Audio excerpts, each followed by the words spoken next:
वाक़यात के गैर फितरी तौर पर ज़हूर पज़ीर में लाने का फ़न जादू कहलाता है। ये इल्म हर ज़माने में हर कौम के अफराद के अक़ीदे में दाखिल रहा और मुख्तलिफ़ अशख़ास हर जगह इसका दावा करता चले आए हैं। आज की इस वीडियो में उस शख्स के बारे में आपको बताया जाएगा जो औरतों को गधी बनाया करता था, यानी जानवरों की सी शक्ल में तब्दील किया करता था। फिर उसका अंजाम क्या हुआ, सारी दुनिया ने देखा और सब ने कानों को हाथ लगाया। आज जो वाक़या आपको सुनाने जा रहा हूँ ये बन्नू का है और तकरीबन 25 साल पुराना है। बन्नू के लोग जानते हैं, बल्कि वो बन्नू का माना हुआ जादूगर था। तकरीबन 10 साल पहले वो मरा। उसकी मौत इतनी अजियतनाक थी कि जिसने देखा अल्लाह से पनाह मांगी। पूरा 1 महीना वो नज़ा की हालत में था, मगर उसकी रूह जिस्म से नहीं निकलती थी। बहुत मुश्किल से 1 माह नज़ा की हालत में रहकर जब उसकी रूह ने परवाज़ की तो ज़मीन से जगह देने को तैयार न थी। पूरी 3 जगह उसकी कब्र खोदी गई, मगर हर जगह निहायत ही सख्त थी।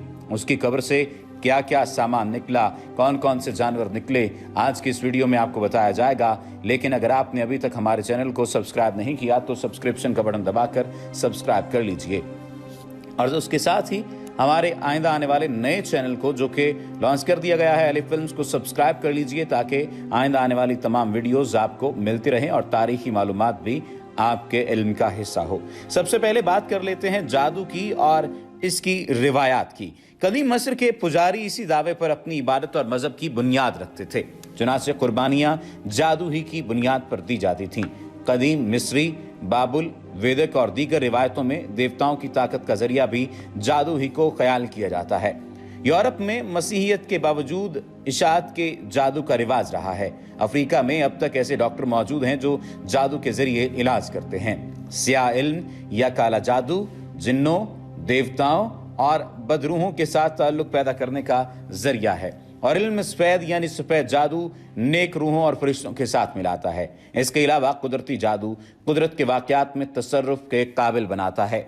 रमल, जफ्र, ज्योतिष और नजूम इसी की शाखें हैं जो तवहुम परस्ती पर मबनी है। हमारे यहाँ भी जादू कई शक्लों में तस्लीम किया जाता है, मसलन तावीज़, गंडे, जिन और भूत का चिमटना और उतारना वगैरह। जादू को सिर्फ तवहुम परस्ती कहना सही नहीं, क्योंकि जादू बाकायदा एक इल्म है, जैसे इल्म फल्कियात, इल्म रमल, इल्म रियाजी, इल्मुल आदाद, इल्म तिब, हिकमत और डॉक्टरी वगैरह। आज की इस वीडियो में हम आपको साथ ही साथ ये भी बताएंगे कि काले जादू की अहमियत किस तरह से है, काला जादू सफल इल्म और इसमें फ़र्क क्या है और किस तरह से ये किया जाता है। लेकिन सबसे पहले उस शख्स के बारे में जान लेते हैं जो कि जादू किया करता था।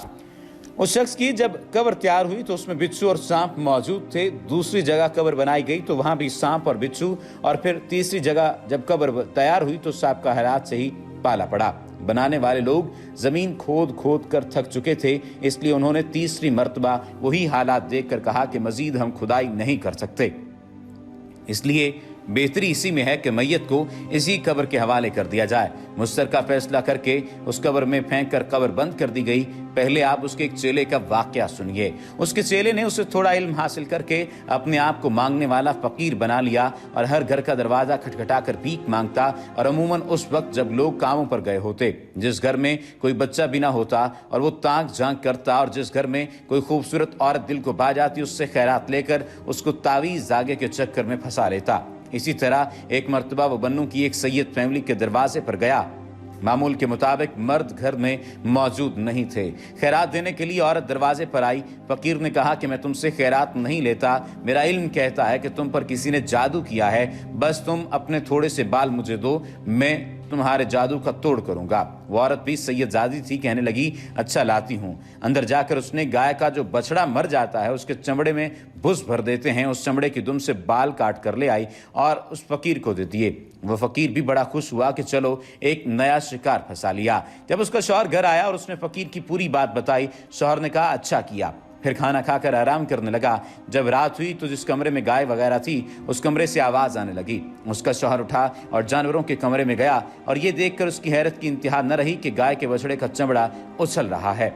औरत का शौहर पूरी बात समझ गया कि उसने दरवाज़ा बंद किया और अपने 2 दोस्त साथ लिए और घास काटने वाला आरा लिया। फिर कमरे का दरवाज़ा खोल दिया।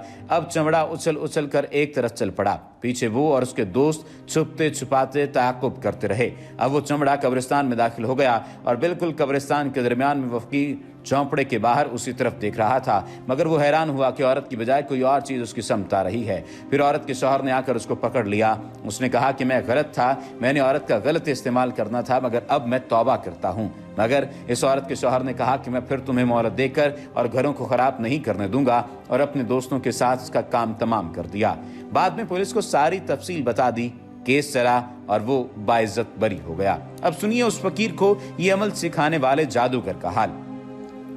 जब भी कोई औरत उसके पास जादू की गरज से आती तो वो पहली बात करता, मुझसे पर्दा नहीं करो। अगर कोई कम उम्र लड़की या औरत दिल को भा जाती तो उसका बायोडाटा तो पहले ही पूछ चुका होता, और फिर जब कहता जब तुम्हें अय्याम आए तो फिर आना। और औरतें भी अपना मकसद पाने के लिए उसकी हर बात पूरी करती, और जब वो रात होती तो अपने अमल के जोर से अपनी मतलूबा लड़की औरत को अपने कंट्रोल में कर लेता। वो बिल्कुल उसके काबू में होती। औरत आधी रात के बाद अपनी नींद से उठती, घर के बाहर जैसे ही वो कदम निकालती वो औरत गधी का रूप धार लेती, और वो गधी चलती चलती सीधा उस जादूगर के दरवाजे पर जाती।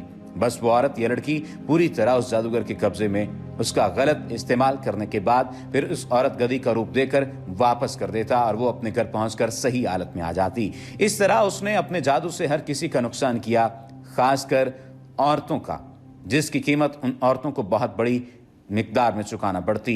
मगर सिर्फ और सिर्फ दुनियावी मफाद की खातिर औरतें उसके अड्डे पर परवानों की तरह मौजूद होती। अल्लाह रब्बुल इज़्ज़त हमारा हामी और नासिर हो, और हमारी उन बहनों को जो कि जादूगरों के चक्करों में पड़कर न जाने क्या क्या कीमत चुकाती हैं, उन्हें भी अल्लाह ताला सिरात मुस्तकीम पर चलने की तौफीक अता फरमाए।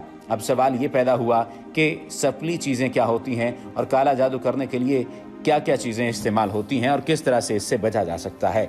मुल्क के मुख्तलिफ इलाकों में ख़वातीन के बाद सफली अमल करने वाले आमलों को फ़रोख्त होने का इंकिशाफ हुआ है।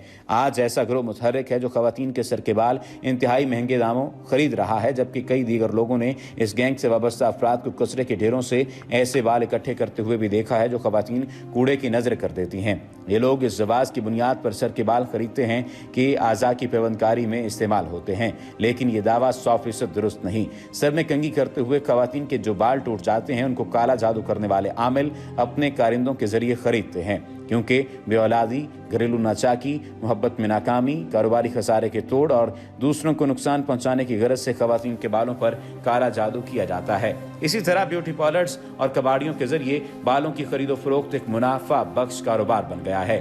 जादू वाक़यात को गैर फितरी तौर पर ज़हूर पज़ीर लाने का एक फ़न है, जबकि काला जादू एक ऐसा सफली अमल है जो अरवाह ख़बीसा या शैतान की इस्तानत और नाजायज़ तरीके से किसी को नुकसान पहुंचाने के लिए इस्तेमाल किया जाए। सहर बरहक है और इसके अजीब व गरीब असरात सहरज़दा शख्स में ज़ाहिर होते हैं। काले जादू से मुतासरा शख्स शदीद तोहमात में गिर जाता है। बाद सूरतों में वो सख्त बीमार हो रहता है और उसे इलाज मुआलजे से भी कोई शिफा नहीं होती। अलबत्ता उसका रूहानी इलाज कराना दुरुस्त अमल है। आमलों को काले इल्म के लिए बाज़ अशिया आसानी से दस्तयाब हो जाती हैं, जैसे काले बकरे के सर, अंडे, बकरे की कलेजी वगैरह, लेकिन इंसानी हड्डियां, ख़वातीन के ऐसे बाल जो सर में कंघी करने के दौरान टूटे हुए हों और मुर्दों के कफन का टुकड़ा हासिल करने के लिए आमलों को काफ़ी तगदो करना पड़ती है। ख़वातीन के बाल खरीदने के लिए जहां इन आमलों के कारिंदे व्यापारी मौजूद हैं, वहीं इंसानी हड्डियों और कफन का टुकड़ा हासिल करने के लिए कब्रिस्तान के गोरखनों की खिदमात भी हासिल की जाती हैं, जो ताज़ा दफन की गई लाशों से इंसानी हड्डियाँ और कफन का टुकड़ा मुंह मांगी कीमत पर इन आमलों के हाथों फरोख्त करने के धंधे में मुलव्विस हो जाते हैं। आज से चंद बरस कबल तक घर के बूढ़े बुजुर्ग ख़वातीन के सर के बालों और कटे हुए नाखूनों को सरेआम फेंकना नहूसत की अलामत समझते थे। इसलिए वो इस बात की सख्ती से ताकीद करते कि बालों और नाखूनों को फेंकने की बजाय किसी मुनासिब जगह पर दफन कर देना चाहिए। माजी में बुजुर्गों की बातें काफ़ी असर रखती थीं, यहाँ तक कि कसाई भी बड़ी हड्डी से गोश्त साफ करके उसे फेंकने से पहले बुगता मार कर तोड़ देते थे। जब उनसे पूछा जाता कि ऐसा क्यों किया जा रहा है और इसकी बुनियादी तौर पर वजह क्या है कि आप हड्डी से गोश्त साफ करके इसे तोड़कर क्यों फेंक देते हैं, तो जवाब मिलता था कि बाप दादा की रिवायत है कि साबित हड्डी सफल इल्म काला जादू करने वालों के काम आती है, लेकिन मौजूदा दौर में इन बातों पर बिल्कुल भी ध्यान नहीं दिया जाता। यही वजह है कि खवातीन की लापरवाही की वजह से उनके सिर के बाल कूड़े करकट के ढेरों पर पहुंचकर ऐसे इंसानियत दुश्मन लोगों के हाथों लग जाते हैं जो शैतान के चेले कहलाते हैं। कितना अफसोसनाक अमर है कि एक औरत की लाशऊरी के बायस जब ये बाल चपली अमल करने वालों के हाथ लगते हैं तो इन बालों के जरिए जादू करके कितने मासूम इंसानों को अजियत में मुब्तला करते होंगे, और यकीनन इसका असर उन खवातीन पर भी पड़ता होगा जिनके बाल इस शैतानी काम में इस्तेमाल होते हैं।